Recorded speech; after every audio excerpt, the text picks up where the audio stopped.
Hey guys, and welcome to this video. In this video I'm going to show you how to see my Snapchat friends list. If you find this guide useful, then consider subscribing and liking the video. So here we are. As you can see, I'm currently here on Snapchat. Now to go ahead and see my friends, first thing you're going to want to do is come up to the top left hand corner and press into your Bitmoji icon.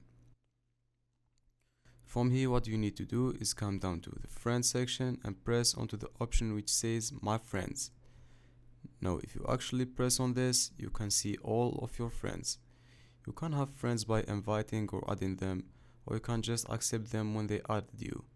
And from here you can tap on any friend name to start a conversation with.